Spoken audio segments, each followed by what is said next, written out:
Shalom, Kol Halal, Yahweh, Bahasham, Yahushai, Bahasham, Rakaha Kwadash. Double honors to the apostles, double honors to the elder bishops. Salutations to all my fellow laborers doing this work in truth and sincerity, risking their lives and their freedom to do so now more so than ever. The would-be judges, the 144,000, and the scattered elect that are scattered around the four corners of the earth, that be like unto the speckled bird, the Israelite foreigners among the heathen that look like those heathen nations. This is not a black thing. And to the few Akwaf that are listening and learning, to you, I say Shalom. This is your brother Malcolm from the branch of the Great Millstone here in Chicago, coming at you with another lesson in truth. And I'm going to open this lesson with Obadiah.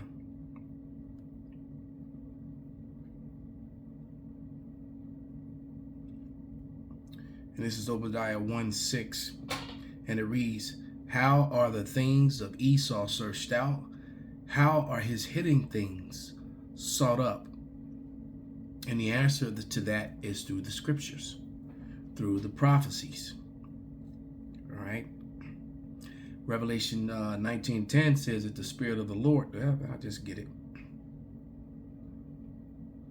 Something that Christianism doesn't do at all. They just preach about love and forgiveness, and there's some sins that cannot, that require death. There is no forgiveness. All right. I mean, ultimately, the Lord can do what he chooses to do, but there are certain sins that are unto death. But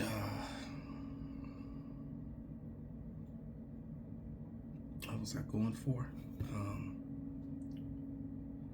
Salaki, I felt that sneeze coming on. I was trying to fight it. And I went to Revelation. My mind went blank. Call hello, sneeze the thought right out. Oh yeah, the Wadi Yahushai. Spirit brought it back. This is Revelation 19:10, and it reads, "And I fell at his feet to worship him. And he said unto me, See thou do it not. I am thy fellow servant and of thy brethren, and have the testimony of Yahushai. Worship God, for the testimony of Yahushai is the spirit of prophecy." Right? So if the Lord hasn't given you the understanding of the mysteries, then the Lord's not dealing with you. He's not. Okay. So without any further ado, we're going to play about 4 minutes of this video. The shameful spewing that's upon Esau Edom's glory. And all this is basically, it's the small hats that are doing this, fulfilling scripture. They've drawn everyone into this third world war, which is going to happen, which they're way past the point of no return. There is no turning back, especially with all this evidence that's coming up about these bioweapons, to release on people and things of that nature, that in labs that were all over Ukraine, and also the evidence that Fauci and his crew had something to do with it, including the C-19 thing and all. There's just way too much evidence now. It's not, you can't even come against it and say it's false information. It's too much evidence now. Okay, so there's a lot going on. There's a whole lot going on. Oh, and the child trafficking, Russia's putting that on blast and giving the evidence over to the United Nations, and also the adrenal, thing, the achrome. The child trafficking and its connection. So, and all that can be traced back to Amalek and the rest of his Edomite brethren. But here we go.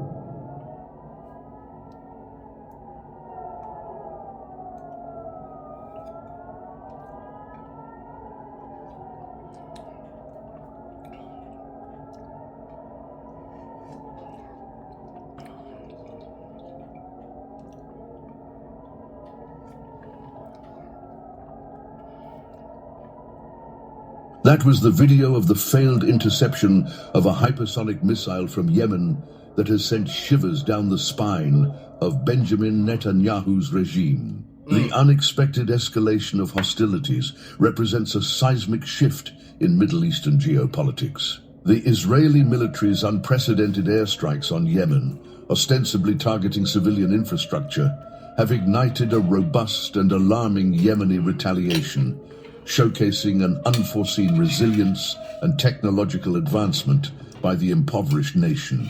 These developments cast a long shadow over the efficacy of Israel's military apparatus, raising significant questions about the evolving nature of asymmetric warfare and the shifting power dynamics in the region. The Israeli airstrikes, executed with a fleet of warplanes and reportedly targeting civilian infrastructure such as power plants and ports, mark a significant escalation in their military involvement outside traditional theaters of conflict. Netanyahu's framing of the attack as being on behalf of the world underscores the justification often used by powerful states to legitimize aggressive military actions under the guise of global security. אנחנו במערכה רב-זירתית מול ציר הרשע של איראן שחותר להשמדתנו. הבוקר החות'ים שיגרו טיל קרקע מתימן לשטחנו. הם כבר היו צריכים לדעת שאנחנו גובים מחיר כבד על כל ניסיון לפגוע בנו. מי שזקוק לתזכורת בעניין זה מוזמן לבקר בנמל חודדה. כל מי שתוקף אותנו לא יחמוק מנחת זרוענו. החמאס כבר לומד זאת בפעולתנו הנחושה שתביא להשמדתו ולשחרור כל חטופינו.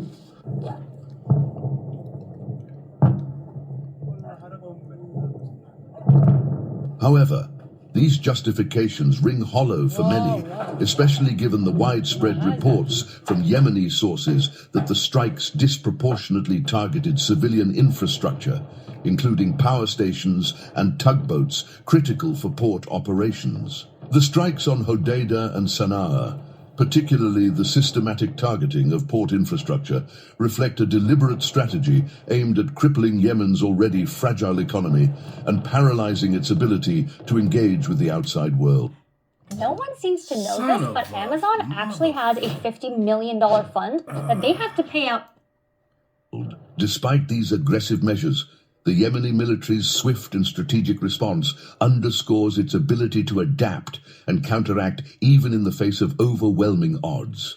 سلاح الجو المسير في القوات المسلحة اليمنية بطائرة مسيرة هدفا عسكريا للعدو الإسرائيلي في منطقة يافا المحتلة وقد حققت العملية هدفها بنجاح بفضل الله. إن القوات المسلحة اليمنية وكما أكدت في بيانات سابقة لتؤكد استعدادها لحرب طويلة مع هذا العدو.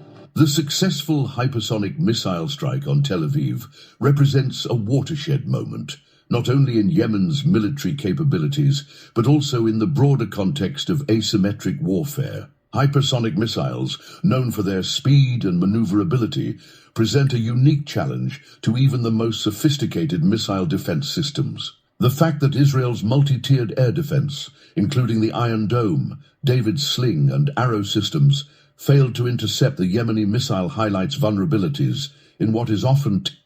There it is, and that's a shame to them. The truth of the matter is that Israel really can't defend itself. It went and talked all this shit and started all this shit and really can't defend itself. And that's just dealing with the Houthis. All right? And then Netanyahu came on and lied, as usual. All right? Because it showed you they didn't have the... It gave big question to the efficacy of the Israelis' attempt or ability to defend themselves. And he's talking about the axis of evil when it seems that it's the Israelis that target civilians and civilian structure. All right, I'm going to provide some more evidence, but this is Psalms 58:3. The wicked are estranged from the womb. They go astray as soon as they be born, speaking lies. You best believe that anytime Benjamin Netanyahu, not a Jew, opens his mouth, lies are falling from his lips. Like shit from an asshole.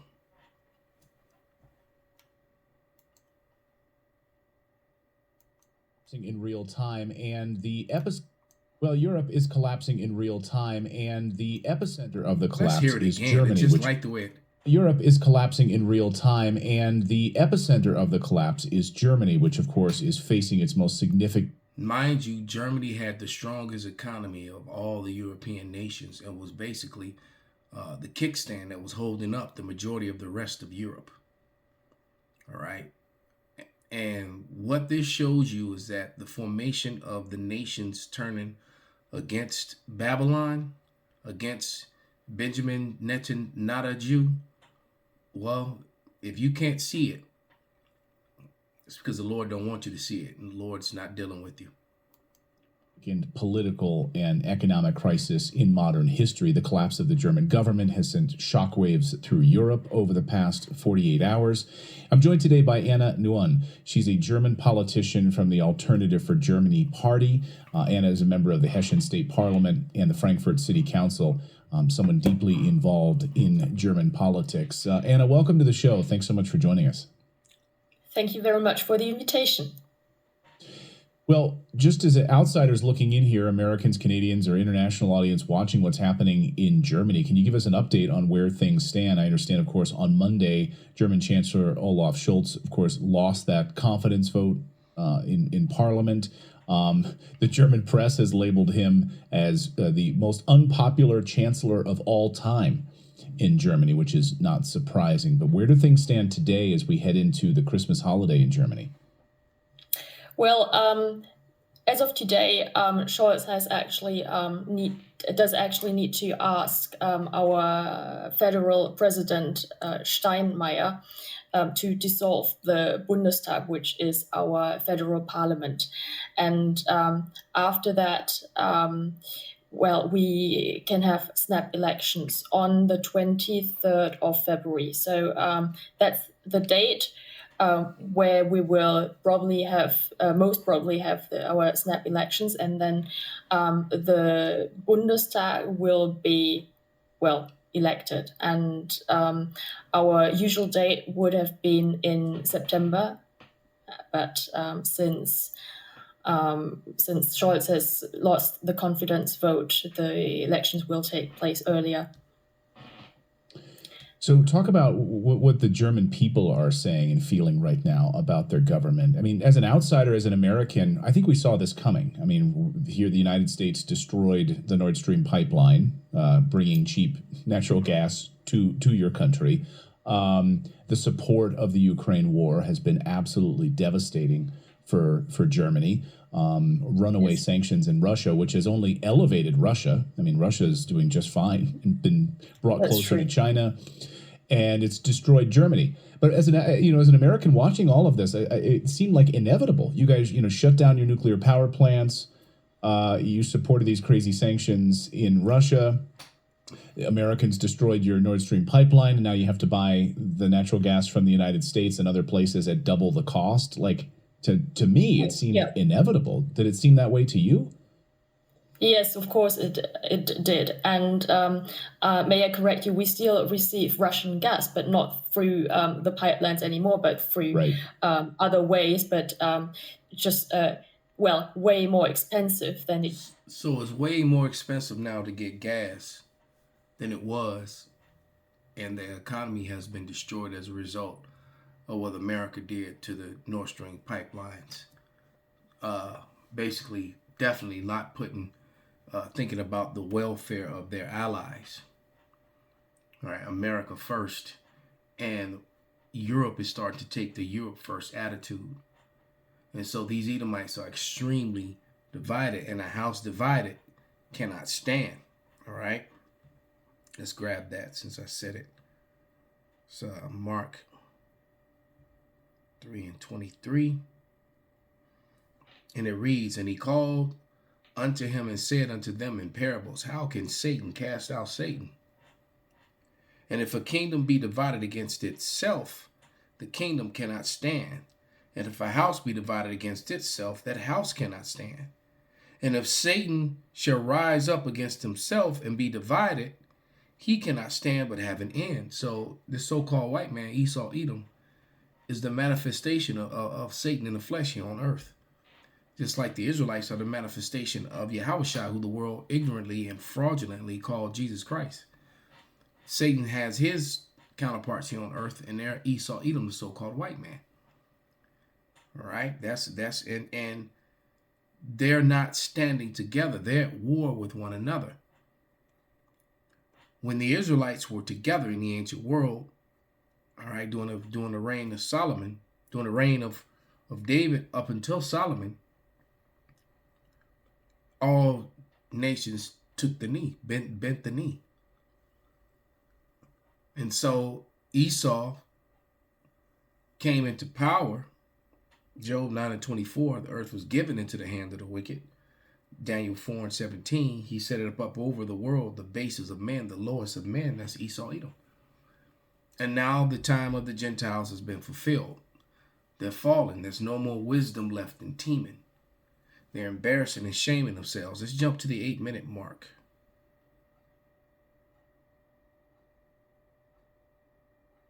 And all this is leading to war. And now you can clearly see, or the 6-minute mark, that the EU and NATO are going to turn on America. Because a lot of people ask us, Son of what's a the difference bitch. between mud water and mushroom coffee? First, we are mushroom coffee. Mushroom Fuck coffee. you. from 2035, combustion engines are forbidden.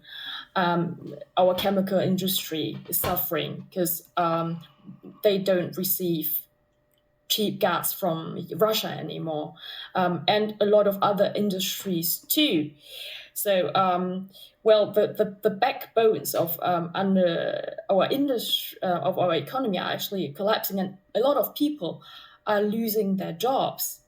And this is really, I think, the worst situation since World War II for us. Damn. Wow. It's really, really bad.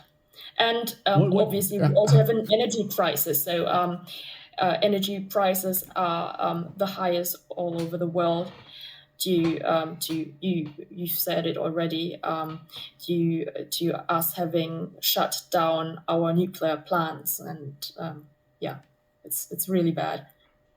Well, how do you turn this around? I mean, how can Germany turn this around? I'm not in power there, but it would seem to me that these crazy regulations, the stopping of combustion engines, and the green energy policies would be something that maybe on day one you could get rid of. Throw those out as quickly as you possibly could to try to at least stop the bleeding.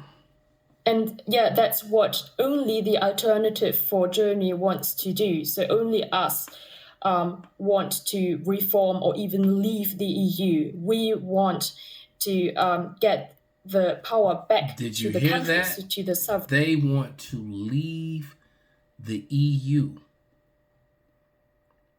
All right? Esau, Edom is falling, man. All right? I've just watched a video about 4 or 5 days ago with one of the politicians, one of the people in I forget his name, in the UK, saying that he wouldn't side with America against the EU, and that he's against America and Israel.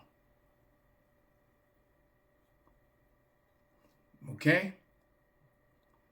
And then with all the information that's coming out about all the evidence of what really was happening in Ukraine, let me put up some receipts. Let me show some, and I'll finish this with scriptures. Actually, let me read these scriptures first. These couple right here in Jeremiah, the 49th chapter. Starting at verse 20.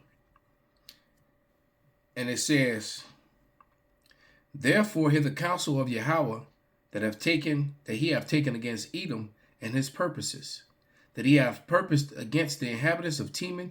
Surely the least of the flock shall draw them out. Surely he shall make their habitation desolate with them." So the least of the flock is the small hats. And they've drawn everyone into this third world war. All right? They're on a collision course to war that they can't avoid, that they cannot stop. And it's just a matter of time. All right. You know, Germany government shut down. The Canadian government was on the verge of shutting. It's just America's government almost shut down till Biden, you know, finally kicked the can down the road to destruction, just to make the destruction that much worse. But he'll be out of there and not have to deal with it, putting that on Trump. But this is Jeremiah 49:10, and it reads, "But I have made Esau bare, I have uncovered his secret places. He should not be able to hide himself. His seed is spoiled, and his brethren and his neighbor, and he is not." With all this pedophilia with these Christian organizations, the Catholics, this child trafficking, the Russians, putting all this information out to the whole BRICS countries, putting Ukrainian and American Hollywood on blast for the achrome, the child trafficking, and then the purposeful letting loose of biological things. All right, let's show some of these receipts I've been collecting up here. Well, I'll hold off on those, but that's about the, oh yeah, look at that. The Russian bus on supply chain of you know what. Okay. They call it a satanic drug. All right. Yeah. I don't even have to say it. You can just read it. Here we go.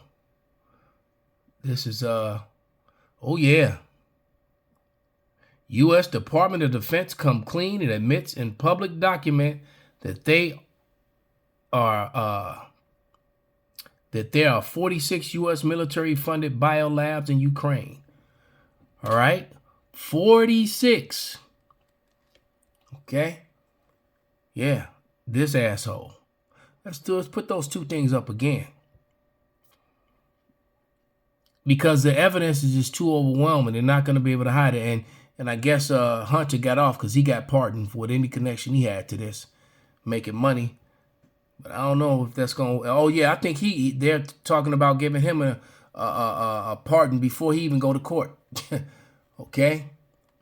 But here's, I guess, a Russian general, what he was talking about, you know, biolabs, which are biological in nature. He said that they understood that this works.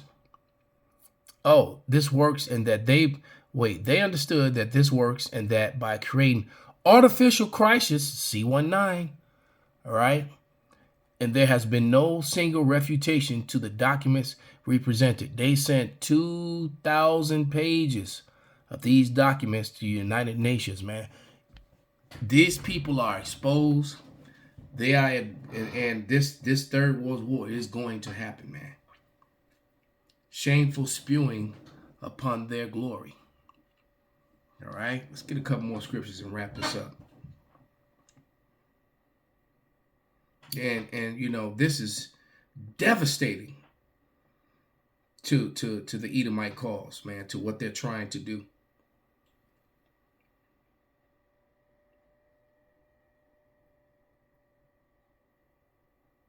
Yeah, concerning Edom, Jeremiah 49 and 7.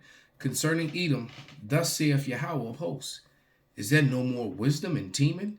Is counsel perished from the prudent? Is that wisdom vanished? And it has, because the Lord sealeth the instruction of men, and he's sealing their instruction to do things that shame, embarrass, and expose them.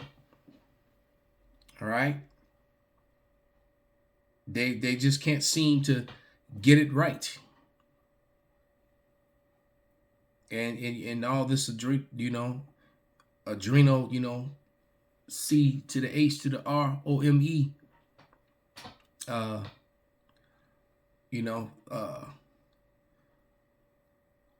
All these people at the top, these Hollywood people, and we know that the small hats run Hollywood, they're all involved with that. And I know that there's a connection that goes back to them Israelis. But this is Habakkuk 2 and 16. Matter of fact, I'll start with 15, because they You know, like if they've admitted these biological things, they've admitted that they were used. Is the evidence has been shown that they were created for, you know, biological attacks, et cetera, et cetera. You know, we know about the NDAA Act, where America is through its media and allowed to use television, movies, et cetera, commercials to lie to you know, to its people, and create artificial crisis, wherein the cure is more deadlier than the crisis. But this is Habakkuk 2 and 15. It says, "Warn to him that giveth his neighbor drink, and puttest thy bottle to him, and makest him drunken, also that thou mayest look upon their nakedness. Thou art filled with shameful glory. Drink thou also, and let thy foreskin be uncovered.